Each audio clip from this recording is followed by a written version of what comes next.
नमस्कार, मैं रवीश कुमार। दुबई को लेकर एक कैंपेन शुरू हो गया है कि दुबई में सब नॉर्मल है। दुबई के बारे में अफवाहें न फैलाएं। दुबई में नॉर्मल हो सकता है, लेकिन ईरान पर हमले के बाद खाड़ी के देशों में हालात कहीं से सामान्य नहीं हैं। इसराइल की सेना ने तेहरान के लोगों से कहा है शहर खाली कर दें। मतलब इसराइल भयंकर बमबारी करेगा। जवाब में ईरान ने ऐसा ही किया। तब फिर दुबई क्या, कतर, रियाद या ओमान में नॉर्मल होने का दावा नहीं किया जा सकता। इसराइल के चेतावनी के कुछ ही मिनटों बाद तेहरान से भयंकर बमबारी की खबरें आईं। जवाब में ईरान के रेवोल्यूशनरी गार्ड्स ने खाड़ी के देशों में और हमला तेज कर दिया। संयुक्त अरब अमीरात ईरान से सिर्फ 200 किलोमीटर दूर है। यूएई की सीमा से सटा ओमान और सऊदी अरब भी हैं। कतर भी बहुत दूर नहीं। सऊदी अरब में ड्रोन से हमले के कारण रिफाइनरी बंद की गई है। सऊदी अरब ने कहा है कि अमेरिका के दूतावास पर ड्रोन से हमले हुए। जब मध्य पूर्व के कई देश हमले की चपेट में हैं, तब दुबई क्या यह दावा कर सकता है कि पूरी तरह सुरक्षित है? दुबई में सब नॉर्मल है। ईरान ने दुबई को या पूरे संयुक्त अरब अमीरात को ऐसी कोई गारंटी नहीं दी। इस वीडियो का मकसद दुबई में रहने वाले या खाड़ी के देशों में रहने वाले भारतीयों के परिवारों में बेचैनी पैदा करना नहीं, लेकिन क्या हम इस वक्त खबरों से अनजान रहने का जोखिम उठा सकते हैं? तो हम इसी की बात करेंगे कि जो दिखाया जा रहा है और जो नहीं दिखाया जा रहा है। दुबई के अलावा खाड़ी के अन्य देशों के बारे में क्या कुछ कहा जा रहा है। आप इस वीडियो को पूरा देखिएगा। इसके बाद भी संयुक्त अरब अमीरात के राष्ट्रपति शेख मोहम्मद बिन जायद अल नहयान और दुबई के क्राउन प्रिंस शेख महादान बिन मोहम्मद का दुबई के मॉल में जाना, आम लोगों के बीच चलना, उनसे बातें करना, मॉल में खाना खाना बड़ी घटना तो है। उन्होंने कम से कम अपनी नेतृत्व क्षमता का परिचय दिया और मिसाइलें गिरने की आशंकाओं को खारिज करते हुए मॉल में आए लोगों को आश्वस्त किया। इससे दुबई ने उन खबरों का एक जवाब तो दिया जिनसे ब्रांड दुबई की छवि को धक्का पहुंच रहा था। लेकिन क्या दुबई में हमले को लेकर सारी खबरें गलत हैं? युद्ध की आशंका से दुबई मुक्त है? क्या दुबई पर ईरान की तरफ से ड्रोन नहीं दागा गया, मिसाइलें नहीं छोड़ी गईं? अगर तनाव नहीं होता, हमले की आशंका नहीं होती, तो संयुक्त अरब अमीरात ईरान से कूटनीतिक रिश्ता क्यों तोड़ता? तेहरान में अपना दूतावास बंद कर वहां से राजनयिकों को क्यों बुलाता? इसका मतलब है ईरान के हमले के कारण यूएई यह सब कर रहा है। यूएई के रक्षा मंत्रालय ने आंकड़ा जारी किया है कि ईरान की तरफ से आने वाले 165 से अधिक बैलिस्टिक मिसाइलें और 540 से अधिक ड्रोन इंटरसेप्ट किए गए हैं। 2 क्रूज मिसाइलों को भी इंटरसेप्ट किया गया। यह संख्या क्या बता रही है? यही कि दुबई पर हमला हुआ है जिसे दुबई ने या संयुक्त अरब अमीरात ने नाकाम किया है। अबू धाबी के अल सलाम नौसैनिक अड्डे पर भी हमले की खबर आई। गल्फ न्यूज की खबर है कि संयुक्त अरब अमीरात ने 2 दिनों के लिए दुबई और अबू धाबी के शेयर मार्केट को बंद कर दिया। दुबई का इंटरनेशनल एयरपोर्ट दुनिया के व्यस्त एयरपोर्ट में गिना जाता है। भारत के लिए यह यूरोप और अमेरिका का गेटवे है। ईरान की तरफ से ड्रोन के दागे जाने पर एयरपोर्ट को 2 दिनों तक बंद करना पड़ा। अब जाकर धीरे धीरे कुछ संख्या में उड़ानें शुरू हो रही हैं। दुबई से बेंगलुरु और मुंबई के लिए विमान रवाना हुए और भारतीय लौटे हैं। जो लौटे हैं उनका भी कहना है दुबई को लेकर चिंता करने की जरूरत नहीं। वहां सभी सुरक्षित हैं और लोगों का बहुत ध्यान रखा जा रहा है। मगर यह भी सही है कि सैकड़ों उड़ानें दुबई एयरपोर्ट से रद्द हुई हैं क्योंकि हवाई अड्डे के टर्मिनल पर हमला हुआ। हमले के बाद वायरल हुए वीडियो में देखा जा सकता है कि धुएं के बीच स्टाफ लोगों को इमारत से निकाल रहे हैं। दुबई के कई बड़े होटलों पर भी हमले हुए। पाम जुमेरिया इलाके में हमला हुआ। बुर्ज अल अरब और बुर्ज खलीफा के पास भी हमला हुआ। कई बड़ी इमारतों के पास आगजनी की घटना हुई। अचानक से इन सभी खबरों को गलत घोषित नहीं किया जा सकता। नॉर्मल होने की दावेदारी ठीक है, लेकिन अभी कोई नहीं कह सकता कि दुबई या संयुक्त अरब अमीरात पर हमले का खतरा टल गया। क्या अमेरिका भी ऐसा ही कह रहा है कि कोई खतरा नहीं है? खाड़ी के देश कह रहे हैं सब ठीक है, लेकिन अमेरिका अपने नागरिकों से कह रहा है कैसे भी निकलो, जो भी कमर्शियल ट्रांसपोर्ट है उससे निकल चलो, सीरियस सेफ्टी रिस्क है। Bahrain, Egypt, Iran, Iraq, Israel, West Bank, Gaza, Jordan, Kuwait, Lebanon, Oman, Qatar, Saudi Arabia, Syria, संयुक्त अरब अमीरात और यमन से निकलने के लिए कहा जा रहा है। एक तरह से पूरे मिडिल ईस्ट से निकलने के लिए कह दिया गया है। वैसे जेरूसलम में अमेरिका के दूतावास ने अपने नागरिकों से कहा है कि बाहर निकलने में वो उनकी मदद नहीं कर सकता, आप अपने प्लान खुद बना सकते हैं। अगर इस्राएली सरकार की सेवाओं की मदद लेते हैं तो हम आपकी सुरक्षा की गारंटी नहीं दे सकते। 2.5 साल से गजा पर हमला चल रहा, कभी इस तरह की चेतावनियां जारी नहीं हुई। ईरान से टकराव के 2 दिन के भीतर इतनी सीरियस चेतावनी जारी करनी पड़ गई। अमेरिका के विदेश सचिव रूबियो ने बाकायदा बयान जारी किया। ऐप से लेकर व्हाट्सएप नंबर जारी कर रहे हैं कि अमेरिका का नागरिक दूतावासों से कैसे संपर्क कर सकता है। At the Department of State, our number one priority is the safety and the security of American citizens everywhere in the world. Now, with what's going on in the Middle East with Operation Epic Fury and the cowardly attacks that we're seeing from Iran against Gulf countries, I wanted to take this chance to speak directly to Americans who are in the Middle East about the work we are doing to try to keep you safe. So immediately following the beginning of this operation, at my direction, the State Department activated a 24/7 task force, surging personnel and resources necessary to help provide American citizens with up-to-the-minute safety and security information. Americans in the Middle East, you can reach the Department of State 24 hours a day, 7 days a week at the following phone number: 1-202-501-4444. Rubio की चेतावनी सारे मध्य पूर्व के लिए है और संयुक्त अरब अमीरात भी उसी मध्य पूर्व का हिस्सा है। मध्य पूर्व में 1 करोड़ से अधिक भारतीय रहते हैं। केवल दुबई के नॉर्मल होने से भारत की चिंताएं कम नहीं हो जाती। संयुक्त अरब अमीरात में 40 लाख से अधिक भारतीय रहते हैं और अकेले दुबई में 20 लाख से अधिक बताए जाते हैं। यहां कई देशों के लोग रहते हैं, लेकिन सबसे अधिक संख्या भारतीयों की है। सऊदी अरब में भी 25 लाख भारतीय रहते हैं।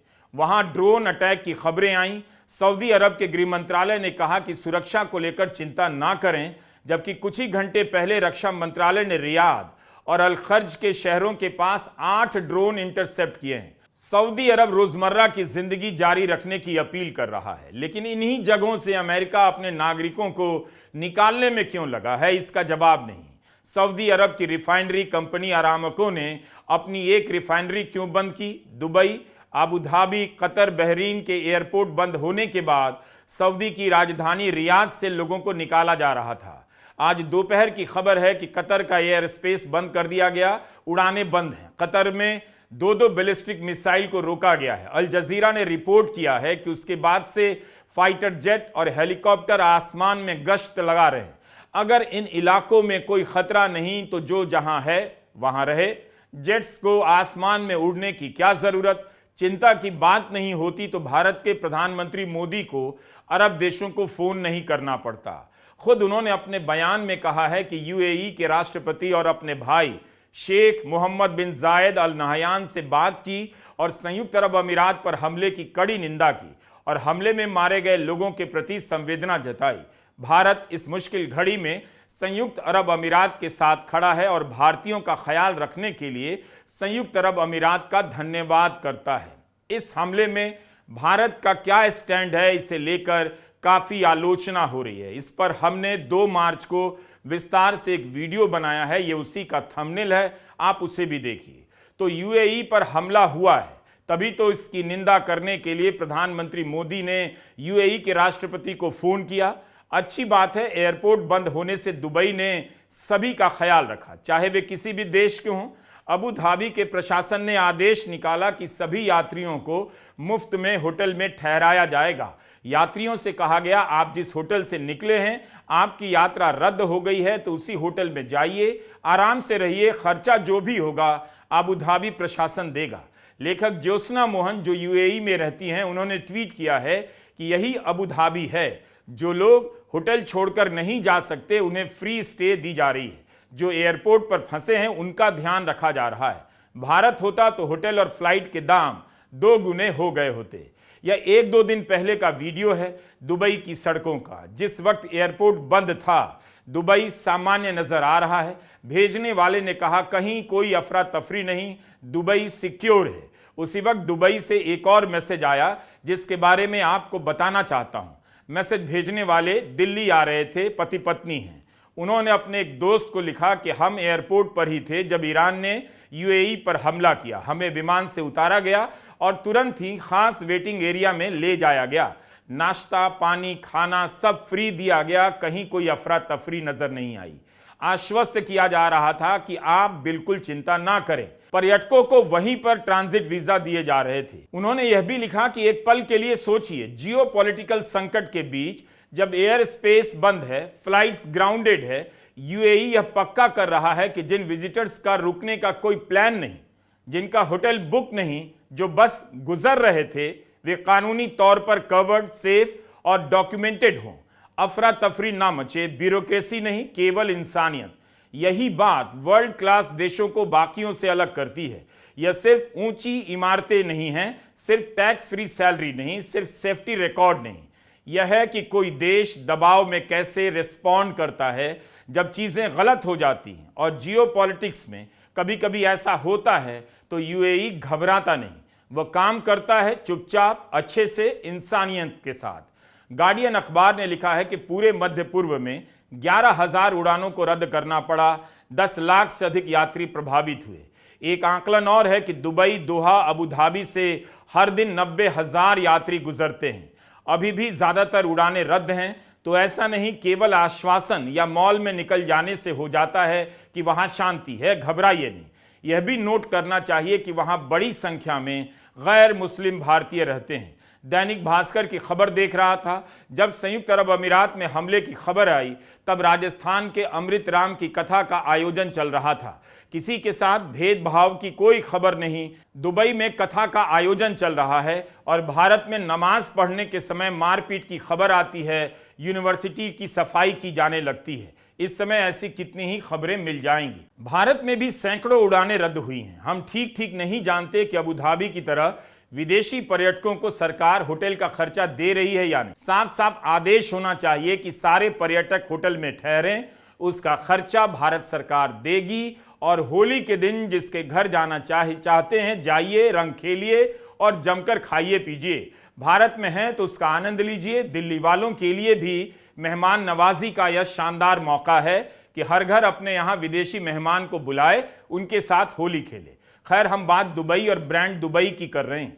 हमले से दुबई प्रभावित नहीं, ऐसा नहीं है, लेकिन सोशल मीडिया पर कई सारे वीडियो आने लगे कि दुबई में सब ठीक है, भारत के लोग चिंता ना करें, गोदी मीडिया गलत खबरें ना दिखाएं, वहां पर सब कुछ ठीक है। सबका भला इसी में भी है कि वहां ठीक ही रहे, क्योंकि कई परिवारों पर दुबई की किसी भी सूचना का भयंकर असर पड़ सकता है। दुबई में कितना ठीक है इसका एक टेस्ट इससे भी हो सकता है।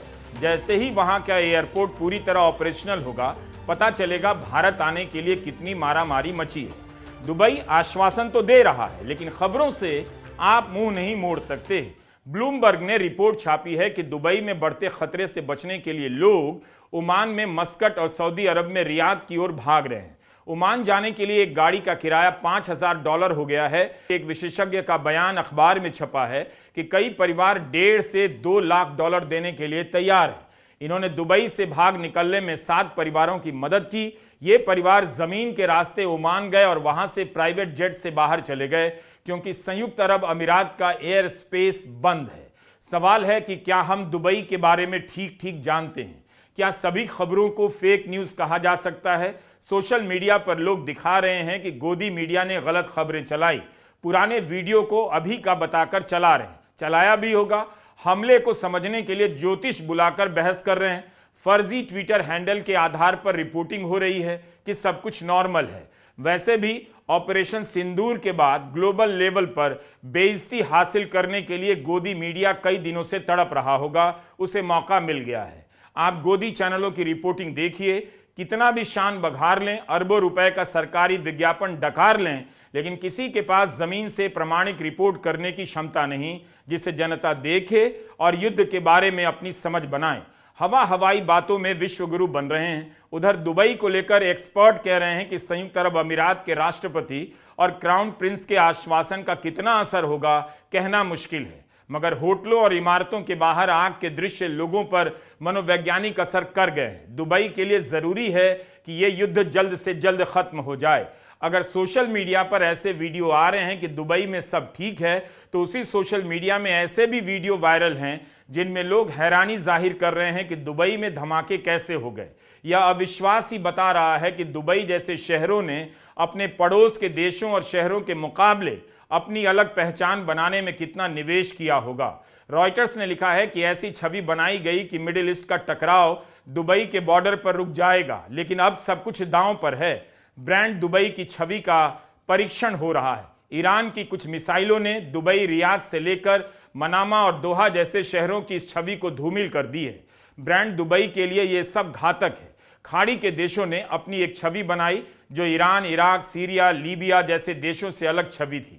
इन देशों ने पूरी दुनिया में प्रचार किया कि स्थिरता ही इनकी करेंसी है, मुद्रा है, इनके पास तेल का पैसा है, बिजनेस है, टैक्स नहीं है, युद्ध नहीं है, अमीरी है, भूखमरी नहीं है, कट्टरपंथ नहीं है।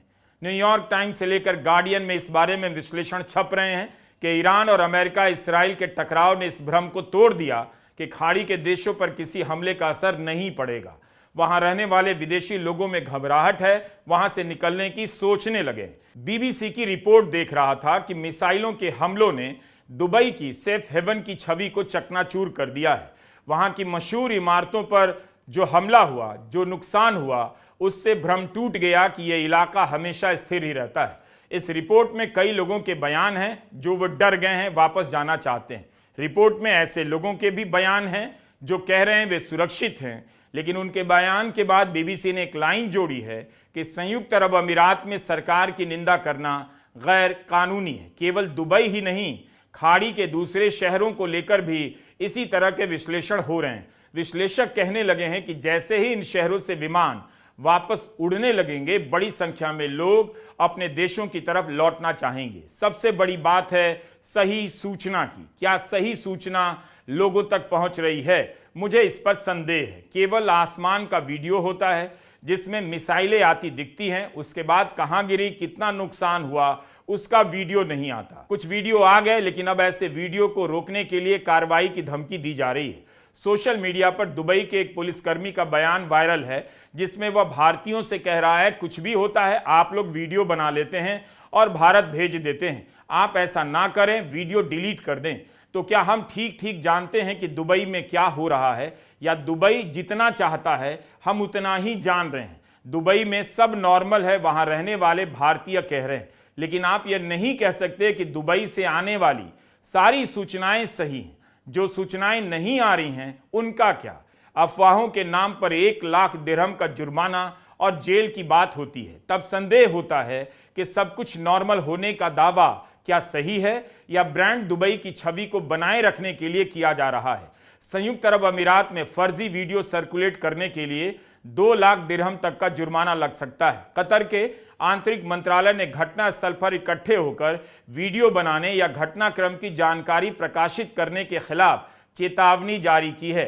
बहरीन के आंतरिक मंत्रालय ने कहा कि हमलों के वीडियो बनाने के संदर्भ में 2 दिन के भीतर 3 लोगों की गिरफ्तारी हुई है। मंत्रालय ने ट्विटर पर बयान जारी किया है कि जो भी घटनास्थल से वीडियो बनाता है वह कानून का उल्लंघन करता हुआ माना जाएगा।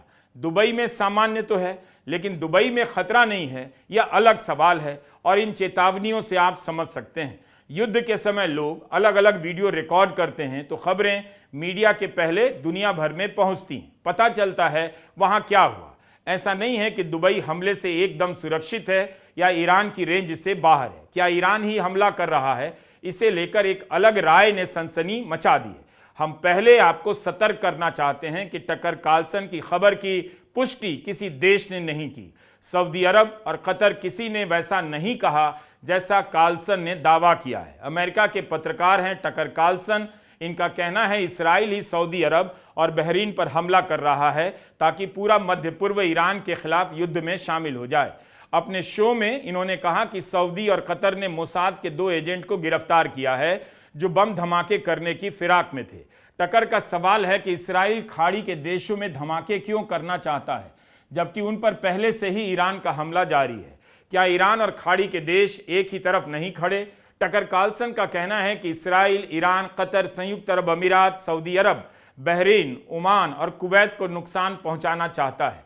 इसराइल जानबूझकर अमेरिका के मित्र देशों में अराजकता फैलाना चाहता है। भारत की भलाई इसी में है कि दुबई में वाकई कुछ ना हो, मध्य पूर्व के देशों में शांति रहे। अगर वहां से पलायन शुरू हुआ तो इसका बहुत बुरा असर भारत के परिवारों और भारत की अर्थव्यवस्था पर पड़ेगा। अमेरिका के बाद सबसे अधिक रेमिटेंस यूएई से आता है। 2023-24 के साल में खाड़ी के देशों से 4 लाख करोड़ रुपए भारत में आए। इस पैसे से केरल, राजस्थान, महाराष्ट्र, हैदराबाद, बिहार से लेकर यूपी के गांवों और कस्बों की अर्थव्यवस्थाएं चमकती हैं। लोग खरीदारी करते हैं, मकान बनाते हैं। इसलिए वहां की शांति भारत की शांति के लिए जरूरी है। इससे पहले युद्ध ने अराजक मोड़ लिया तो इतनी बड़ी संख्या में अपने नागरिकों को लाना भारत के लिए आसान नहीं होगा। एक और असर पड़ सकता है। भारत अपनी ऊर्जा की जरूरतों के लिए इन्हीं देशों पर निर्भर है। कच्चा तेल महंगा होगा तो भारत का राजकोषीय घाटा बढ़ जाएगा। हम और आप जो दुबई में नहीं हैं, कतर, कुवैत में नहीं हैं, वो भी इस हमले की कीमत चुकाने लग जाएंगे। इसराइल का साथ देकर भारत ने क्या हासिल किया? बीजेपी के आईटी सेल के चक्कर में मत पड़िए। थोड़ी सी कोशिश करेंगे तो कोई ना कोई मिल जाएगा। जो सऊदी से लेकर दुबई में रहता है उनसे बात कर लीजिए, पता चल जाएगा। 1 करोड़ लोगों को खतरे में डालकर इसराइल से दोस्ती की जा रही है। दुबई को अपने ब्रांड की चिंता होगी, लेकिन दुबई में रहने वाले भारतीयों को अपने परिवार और अपने घर की चिंता है। दुबई कितने ही लोगों का सपना है। जो भी भारत के शहरों से अब उम्मीद खो चुका है, उसे यहाँ के शहरों की जिंदगी अब नरक लगती है। वह स्वर्ग की तलाश में दुबई जाना चाहता है, घर खरीद रहा है और वहां रहने की योजना बना रहा है। तेल अवीव में क्या ऐसा हो रहा है? क्या कोई सेठ वहां प्लॉट खरीद रहा है? भारत से मजदूर भेजने का सौदा हो रहा है। हिंदी अखबारों ने प्रधानमंत्री मोदी की छवि चमकाने के लिए विदेशी दौरों को बढ़ चढ़कर दिखाया, लेकिन ऐसे वक्त में आपको देखना चाहिए विदेश नीति, विदेश संबंधों को बनाते समय आपके हितों का कितना ध्यान रखा जाता है। भारत की राय मैटर करती भी है या नहीं, या केवल हेडलाइन छप रही है? अगर आप हिंदी प्रदेश से हैं तो अपने कबाड़ हो चुके शहरों पर फालतू के इमोशनल मत होइए, या सवाल करिए कि दुबई शहरों का ब्रांड बन गया और आपका शहर क्यों नहीं बन पाया? जलेबी और समोसा के दम पर ब्रांड बनना चाहता है। इस तरह से सोचेंगे, समोसा और जलेबी ही खाते रह जाएंगे। नमस्कार, मैं रवीश कुमार।